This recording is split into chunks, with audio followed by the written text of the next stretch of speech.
This is a huge day for me, and I just couldn't wait to share it with you. So if you watch this channel, you might remember earlier this year, back in January, I was talking about wanting to build a Shopify app. And I actually spent like all of 2025 figuring out how to build a Shopify app. And literally the day before Thanksgiving, last month, I got the email from Shopify that my app submission has been approved. So you are looking at the proud owner of a new Shopify app right here. Now, this is not just a win for me, it's also a win for you, because in this video, I'm gonna be sharing with you 3 of the biggest lessons I learned in building and launching this app, so you can go on and build your own Shopify app or build pretty much whatever app you're trying to build. Because regardless of what you're doing, if you're a developer looking to build your own products, this is going to be a valuable video for you.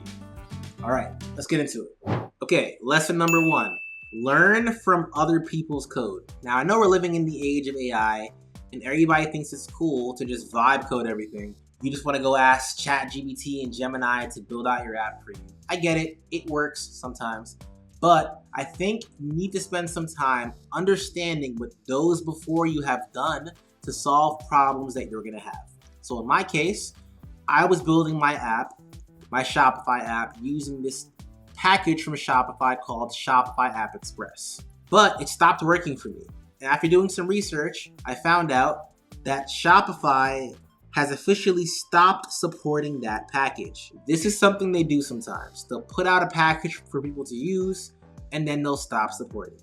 Even their most recent app templates, like the Remix template, they no longer support it and tell people to migrate over to their new thing. Shopify loves doing that. So I decided, instead of being taken for a ride by the Shopify app development team, I'm gonna study what some of the other app developers in the space are doing. So after doing some research, I found this post from King, a legendary Shopify developer, and he had an open source Express repo for Shopify apps.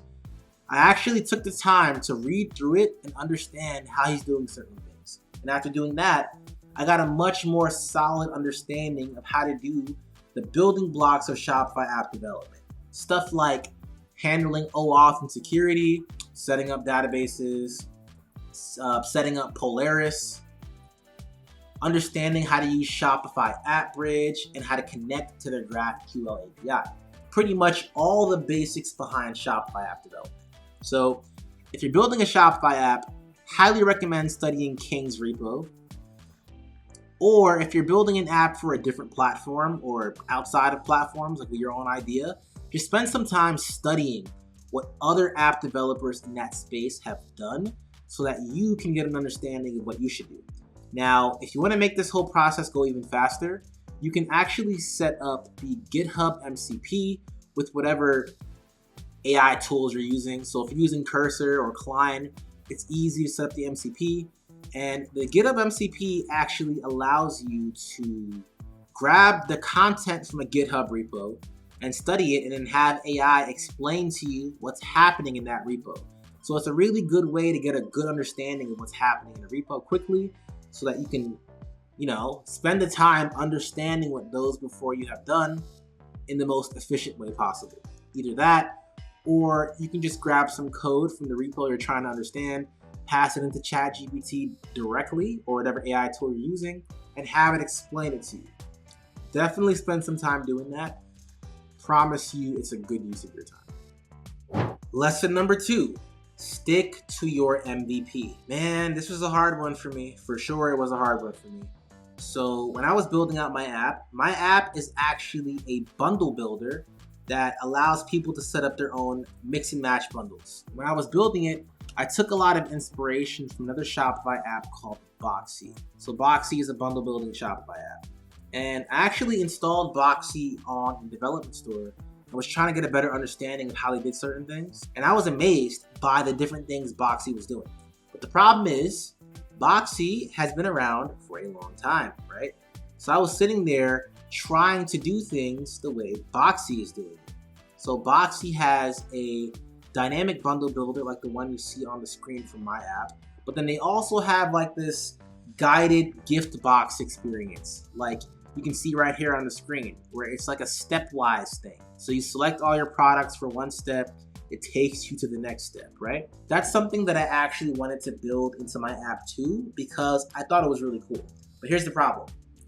I needed to stick to my MVP. Now, this was really hard for me because I was comparing myself to Boxy and some of the other big apps in the space, thinking, I need to add more to make this a compelling offer for merchants to want to download. Like, no one's gonna want to download my app that only does one thing if the other apps are doing more things at a comparable price point. So I felt this pressure to add as much as possible to my app. But when you're building something for the very first time, the more complicated things you add to it, the longer it takes you. It already took me nearly 6 months to build out this app by myself. If I added more complex features to it, like advanced analytics, a guided building experience, and all these other things I could have added, it would have taken me probably like over a year to build out the app. And to be honest, I might have spent a year building something that no one is gonna use anyway. So I needed to stick to my core MVP. So I recommend that to you as well. Stick to your core MVP. Lesson number 3, building your first app is a marathon, not a sprint. A lot of the app developers that I follow, we're all talking about how you should build your app MVP in a weekend, and you should only take a month or 2 weeks to build it. And if you're taking more than a month, you're doing too complicated of an idea. Yeah, maybe. But I think that advice is for people that already had experience building apps. If you're building something for the first time, you can't expect yourself to build it out in just a month. I put so much pressure on myself to try to build my app in just a month, and guess what? It took 6 months because I needed to figure out how to do this thing. That 5 extra months of building wasn't me just being incompetent and a failure. That was me paying the tuition of time it would take to learn how to build an app because I had no idea what I was doing. So the people that say things like, you should build your MVP in a weekend or in just a few days or in a month, those people already understand how to build the type of app they're building, so they can move fast. But for you, especially if you're not an experienced developer with back-end skills and front-end skills together, it might take a long time, and that's okay. It is a marathon, not a sprint, my friends. And with that in mind, this is something that I actually recommend to you. So on the screen right here, you'll notice there are a bunch of post-its I have on the wall. I actually ran a 75-day challenge with the goal of building my app. Now, this 75-day challenge was so effective for me that I can't believe I've never done this before. It was the most effective thing that I've done in the last 3 years of trying things as a developer. If I had stumbled upon this earlier, I could have made so many more advancements in my career faster, because a 75-day challenge forces consistency, and it forces you to look at the progress you're actually making. So if you've never run a challenge before for yourself, I recommend trying it out if you're building an app or whatever it is you're trying to do. You don't need to do a full 75 days like me. For you, it can be 15 days, 30 days, whatever. Just 75 was the number that I wanted to commit to. And I actually have a video talking about how I ran the 75-day challenge that will be coming out very soon. So make sure you're subscribed to the channel so you don't miss that. But those are the 3 biggest lessons I learned. Now, of course, I learned other things during this process too that I will be talking about on the channel. All right, well, that's all I got for you. But if you're watching this video, you're probably interested in building Shopify apps. And if you are, check out this video to the left right here, bottom left, where I talk about the ugly, dirty truth about building Shopify apps that no one wants to talk about. If you're interested in knowing what I mean by that, click the video. Can't wait to see you in there. If you're interested in knowing what I mean about that, go ahead, click the video. You definitely don't want to miss out on that.